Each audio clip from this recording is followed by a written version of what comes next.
Picture yourself gliding through a city where chaos is constant. Horns blare, lights flicker, and every inch of asphalt is claimed by something faster, louder, or simply in the way. Yet amid all that noise, one machine doesn't fight the current. It flows through it. Its shape is instantly familiar even to those who don't know a carburetor from a crankshaft. Smooth curves, upright stance, a quiet confidence that whispers rather than shouts. This isn't about brute force or top speed. It's about something rarer, grace under pressure. In a world obsessed with reinvention, this design survived by perfecting simplicity and turning heritage into a daily luxury. And that's what makes its story worth telling. Because this little machine didn't just conquer traffic, it conquered time. Stick around as we unpack how a classic shape became the ultimate modern commuter. And drop a like, subscribe, and tell us in the comments what machine you want broken down next. The Vespa Sprint 150 didn't begin as a modern commuter icon. It began as a continuation of a legacy that stretched back nearly 70 years. When Piaggio introduced the Sprint 150, it wasn't trying to reinvent the scooter. It was trying to modernize an idea that had defined European mobility since the aftermath of World War II. Back then, the original Vespa wasn't just transportation, it was liberation. Affordable, efficient, and unmistakably stylish, it gave ordinary people access to freedom of movement in a way cars couldn't. But by the time the Sprint 150 arrived, the world had changed. Cities had become denser, traffic more chaotic, and environmental awareness had shifted the definition of what smart transportation meant. The Vespa Sprint 150 stepped into that world with one mission: to prove that old-school charm could still solve modern problems. To understand how it did that, we need to look at what made the Sprint 150 different from its ancestors. It carried forward the signature steel monocoque frame, a design choice almost no other scooter maker dared to use because of its cost and complexity. That single shell of pressed steel wasn't just for looks. It gave the Sprint 150 a solid, almost carved feel underfoot. Where plastic-bodied competitors rattled, this one resonated with the reassuring thud of metal. The weight it added was negligible, but the character it delivered was everything. It connected you to decades of craftsmanship, even as the scooter silently hummed beneath you with modern precision. Piaggio's engineers knew nostalgia alone wouldn't save the Vespa name, so they built the Sprint 150 around a new generation of 4-stroke 3-valve engines, cleaner, quieter, and more efficient than any Vespa before it. The difference wasn't about horsepower. It was about smoothness, throttle response, and fuel economy that could stretch a gallon for miles. Riders didn't buy the Sprint 150 to go fast. They bought it because it moved effortlessly through city traffic, sipping fuel while turning every commute into a short escape. But design, as always with Vespa, was the real headline. The Sprint 150 didn't scream retro, it whispered it. The rectangular headlamp was a subtle callback to the 1960s Sprint, but the LED lighting and digital instrumentation made it unmistakably modern. The chrome accents, floating mirrors, and exposed handlebars struck a perfect balance between vintage craftsmanship and urban minimalism. Every line was deliberate, every proportion tested to keep that instantly recognizable silhouette alive without feeling dated. The result wasn't just a scooter, it was wearable design. A moving piece of Italian style you could park anywhere from Rome to Los Angeles and still draw a glance. Owning a Vespa, Sprint 150 wasn't just about getting from point A to B, it was about what that journey said about you. Vespa leaned hard into that emotional connection, marketing it not as a utility, but as a personal accessory for those who valued individuality and heritage. It's the kind of product that blurs the line between transportation and identity. In an era when everything from sneakers to smartphones feels disposable, the Sprint 150 stood out for its permanence. The steel body could be repaired, repainted, and restored. Something almost unheard of in a market dominated by injection-molded panels and glued plastics. And yet, for all its refinement, the Sprint 150 wasn't trying to be elitist. It was practical. A wide seat for two, hidden storage for a helmet, and enough stability to handle city potholes or a quick detour to the beach. The suspension setup, featuring a single front arm with a coil spring, remained loyal to Vespa's engineering DNA, but was tuned for modern pavement. The small 12-inch wheels gave agility that felt almost telepathic at low speeds, perfect for slipping through tight alleys or between rows of cars during rush hour. Still, it's worth noting that building something timeless isn't always a safe bet. When Piaggio rolled out the Vespa Sprint 150, It was competing in a market flooded with scooters that cost less and offered more technology, digital dashboards, USB charging ports, even smart connectivity. But Vespa wasn't interested in chasing features. It sold experience. You didn't buy a Sprint 150 because of a spec sheet. You bought it because of what it made you feel when you saw it parked in your driveway. The name Sprint wasn't chosen by accident. It evoked energy, movement, and confidence, traits the original Sprint models of the 1960s represented during Italy's post-war boom. Reviving that name was Piaggio's way of reminding the world that the Vespa had always been more than transport. It had been part of culture itself, and in a time when urban life was becoming increasingly digital and disconnected, the tactile nature of the Sprint 150, the click of the key, the twist of the throttle, the vibration of the engine, felt almost analog in the best possible way. It was a nod to a slower, more intentional form of movement. But this time wrapped in modern reliability, every nut and bolt was tightened to meet emissions, safety, and comfort standards far beyond what the original Vespa engineers could have imagined. That duality, the classic shape hiding modern mechanics, became the heart of its appeal. And for riders in the US, where scooters had long been a niche curiosity rather than a cultural norm, the Vespa Sprint 150 represented something different. It wasn't about rebellion or thrift. It was about refinement and choice. You could have bought a cheaper scooter, sure, but few would last as long or age as gracefully. It was an investment not just in mobility, but in mood. As we trace how the Vespa Sprint 150 turned from a European commuter into a global urban icon, one thing becomes clear: its success wasn't accidental. It was the result of decades of careful evolution, balancing the art of simplicity with the science of survival. Now that we've seen how the Sprint 150 came to embody the perfect balance of form and function, let's explore what happened once it hit the streets, how the world reacted, and why it became the quiet favorite of modern cities. When the Vespa Sprint 150 entered the global stage, its challenge wasn't just convincing riders, it was convincing entire cities. In Europe, scooters had long been woven into the fabric of urban life, but in places like the United States, they were often dismissed as novelties. The Sprint 150 had to redefine that image. It needed to prove that a small displacement scooter could be aspirational without being pretentious. And that's exactly what it did. The Vespa Sprint 150 found its footing not through raw performance or aggressive marketing, but through something far more enduring: cultural presence. The Sprint 150 carried forward the Vespa identity into a new era where design, sustainability, and self-expression overlapped. It began appearing in lifestyle ads, fashion shoots, and boutique storefronts. Celebrities weren't photographed in muscle cars anymore. They were riding scooters through cobbled streets and palm-lined boulevards. The Sprint 150 became shorthand for a new kind of urban cool, accessible, effortless, and distinctly European. For Piaggio, this wasn't just luck. It was strategy. The company understood that the Sprint 150 could only thrive if it meant something beyond transportation. So they leaned into the emotion. The Vespa wasn't competing with other scooters. It was competing with the idea of personal freedom itself. You didn't buy it to save gas money. You bought it to reclaim time, to move differently, to slow the city down just enough to make it beautiful again. That's a tough pitch to quantify in horsepower, but it resonated deeply with a growing audience who valued experience over speed. Still, practicality mattered. The Sprint 150 delivered real-world advantages that kept it relevant in a crowd of modern commuters. The fuel-injected engine made cold starts effortless, while the continuously variable transmission meant no clutch, no gears, just twist and go. Riders could cruise through traffic at 50 mph and park in a space the size of a doormat.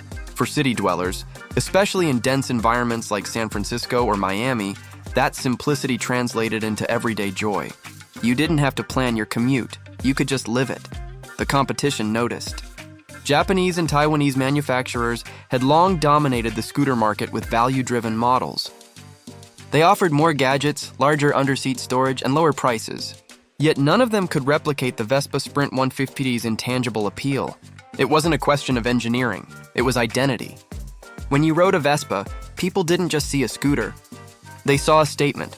That image, however, came at a price. The Sprint 150 sat at a premium, often double the cost of similarly powered scooters. Some critics called it indulgent, arguing you could get the same practicality for less. But for Vespa's audience, value wasn't about numbers. It was about narrative. The Sprint 150 didn't just promise to take you somewhere. It promised to make the trip worth remembering, and that promise resonated far beyond Italy. In Asia, where two-wheelers were everywhere, the Vespa Sprint 150 carved out a niche as the scooter of choice for those who wanted to stand apart from the flood of utilitarian rides. In Indonesia, Thailand, and Vietnam, it became a status symbol for young professionals, a sign you'd arrived, not just at your destination, but in life. Its upright geometry and timeless aesthetic turned ordinary commutes into moments of quiet theater. In traffic jams full of clones, the Vespa stood out like a tailored suit in a sea of uniforms.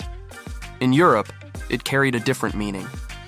There, the Sprint 150 was a bridge between generations. Grandparents remembered the post-war models.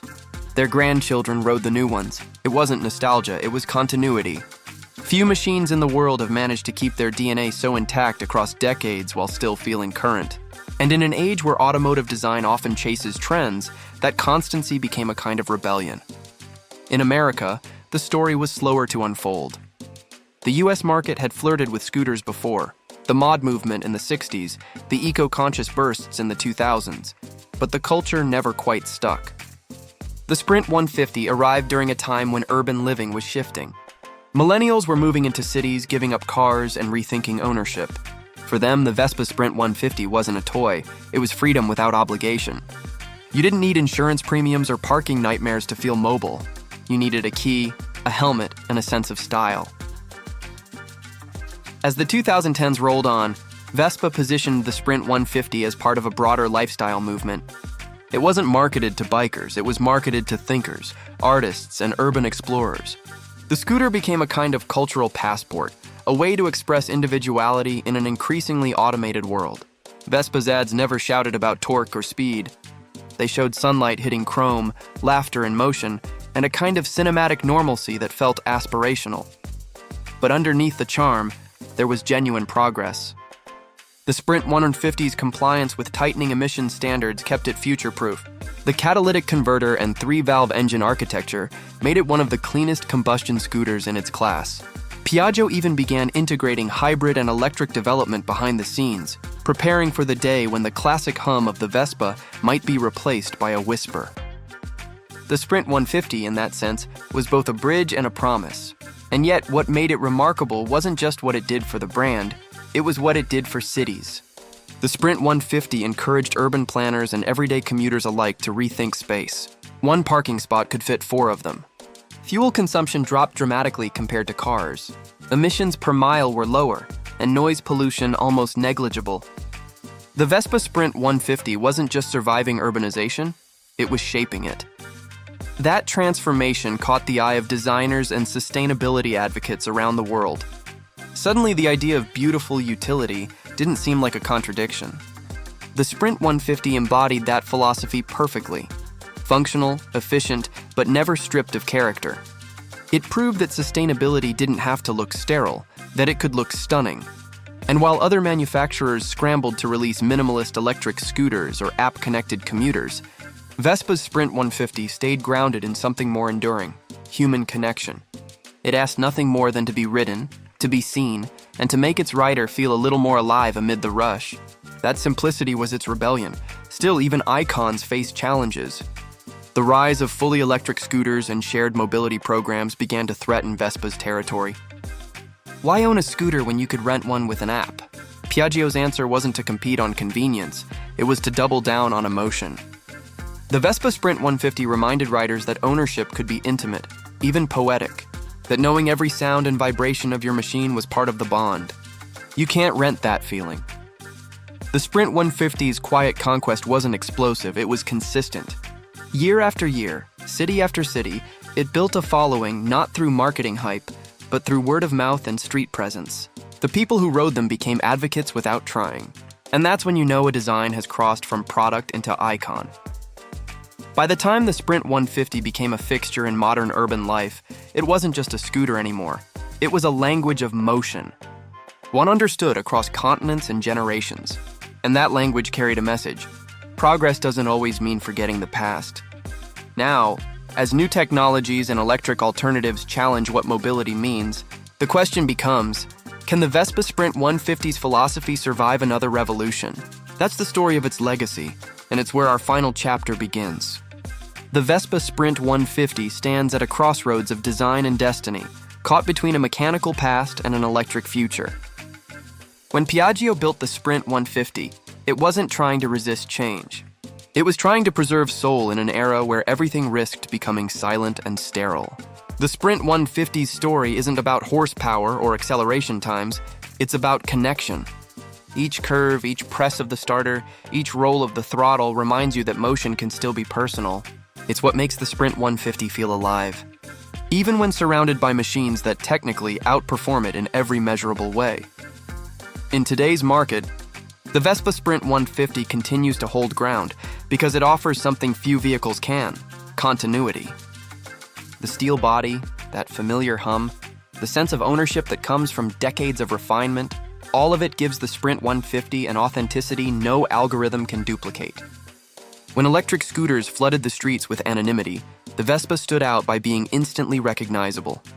That's not nostalgia, it's legacy engineering carried forward one elegant line at a time. The Sprint 150's influence can be seen far beyond its own frame. It inspired an entire design philosophy for urban mobility, the idea that functionality and romance could coexist. Many electric scooter startups have tried to replicate Vespa's minimalism, but few capture its warmth. The difference is cultural. The Sprint 150 wasn't designed by a team chasing trends. It was shaped by heritage, by the same Italian sensibility that values proportion, balance, and beauty as much as mechanics. That's why even as technology changes, the Vespa silhouette remains sacred. It tells you instantly what it is and what it stands for. But even icons must evolve. Piaggio knows the combustion era is fading, and it's not pretending otherwise. The Sprint 150's successors are already pointing the way forward. Battery-powered versions that promise the same quiet charisma without a drop of gasoline. The shift is inevitable, yet there's a deeper question. Can electric power capture the same spirit that defined the Vespa Sprint 150? The answer lies in intent. The engine may change, but the mission remains: simplicity, independence, and beauty in motion. As long as those values hold, the Vespa will never truly lose its identity. For riders who own a Sprint 150 today, it's more than transportation. It's ritual. You start it the same way your grandfather might have. You feel the vibrations through the same metal shell that's protected riders for generations. It's a daily act of rebellion against disposability. In a culture obsessed with upgrades, the Sprint 150 reminds you that good design isn't something you replace. It's something you live with. And that's the secret to its longevity. The Sprint 150 never tried to be everything. It just tried to be enough. It embraced limits, speed, size, range, and turned them into virtues. It showed that efficiency could feel elegant, that slowing down didn't mean falling behind. That's what made it powerful. Today, as cities push for electrification and car-free zones expand, the lessons of the Vespa Sprint 150 feel prophetic. It proved decades ago that small, stylish vehicles could redefine mobility long before sustainability became a buzzword. It offered a template for how to build cleaner, more human cities, one that didn't sacrifice joy for compliance. If anything, it showed that joy might be the missing ingredient in the future of transport. And for enthusiasts, the Sprint 150 remains a timeless collectible. Its resale values stay strong not because of rarity, but because of relevance. People still want to own something that looks great, feels substantial, and makes sense in the real world. Parts are plentiful, maintenance is simple, and the build quality continues to impress even after years on the road. There's nothing fragile about this scooter. It was built to age gracefully. What's fascinating is how the Vespa Sprint 150's identity transcends geography. In Jakarta, it's a mark of taste. In Paris, it's fashion in motion. In Los Angeles, it's escape from gridlock. Each city projects its own character onto it, yet the essence remains unchanged. That universality is what most automakers dream of achieving, a design that feels personal everywhere it goes. And as the world shifts toward quieter streets and smarter infrastructure, the Sprint 150 stands as both a relic and a roadmap. It proves that progress doesn't have to erase emotion. It can honor it, refine it, and carry it forward. That's the deeper victory of this little machine. It didn't just survive modernity, it tamed it. The Vespa Sprint 150 is more than the sum of its metal, paint, and rubber. It's the manifestation of an idea that began in the ruins of war and evolved into a global language of freedom. Its endurance isn't luck, it's craftsmanship meeting culture. And even as batteries replace gasoline and screens replace gauges, the Sprint's heartbeat endures in every turn of the wheel. Now, after tracing its path from heritage to horizon, the question isn't whether the Vespa Sprint 150 will remain relevant, it's how long it will continue defining what relevant even means. For anyone in the US considering the Vespa Sprint 150, it represents something rare in the modern marketplace, a machine that balances authenticity with usability. You're not buying a relic or a novelty. You're buying a living piece of design that still fits today's urban rhythm. The Vespa Sprint 150 brings the same steel-bodied integrity and handcrafted feel that made its ancestors icons, but adds reliability and refinement to make ownership genuinely practical. Its 155cc fuel-injected engine has enough power for city highways while keeping fuel consumption impressively low. It's compact enough to slip through traffic, stable enough for everyday use, and durable enough to outlast trendier alternatives. In the used market, the Vespa Sprint 150 holds its value better than most scooters in its class. Maintenance costs remain manageable thanks to widespread parts availability and a massive support network that spans continents. Routine servicing is simple. Oil, belt, brakes, and the all-metal construction resists the wear and tear that often plagues cheaper plastic-bodied scooters. For city dwellers, especially in tight urban cores where parking costs more than rent, it's a quiet form of freedom that makes sense both emotionally and financially. Import rules aren't an obstacle either. Piaggio's US presence ensures that the Sprint 150 meets all federal safety and emissions standards. It's street legal in every state, and insurance is typically a fraction of what a small car demands. The scooter's efficiency, often exceeding 90 miles per gallon, means ownership isn't just stylish, it's sustainable. In a landscape shifting toward eco-conscious mobility, the Sprint 150 offers an old-world approach that already solved many of today's problems decades ago. But reliability isn't just mechanical, it's emotional. Owners describe the Vespa Sprint 150 as something that becomes part of their daily rhythm, like a favorite watch or well-worn jacket. It asks little, gives much, and never goes out of style. Even after years of use, it retains a sense of occasion. Every ride feels intentional. And that's something electric rentals or mass-produced commuters can't replicate. From an ownership perspective, it's a machine that rewards care. Keep it serviced, protect it from corrosion, and it'll outlast fashion cycles and resale charts alike. Few vehicles today can promise that kind of longevity while still turning heads at a stoplight. For the American rider looking to escape the monotony of traffic without abandoning comfort or class, the Vespa Sprint 150 is the rare intersection of practicality and poetry. It's proof that craftsmanship still matters, that heritage can evolve, and that simplicity never stops being beautiful. In the end, the Vespa Sprint 150 doesn't just move people, it moves ideas. It reminds us that progress doesn't have to erase personality, and that style, when done right, never needs an update. Some machines are built for the moment. This one was built for life.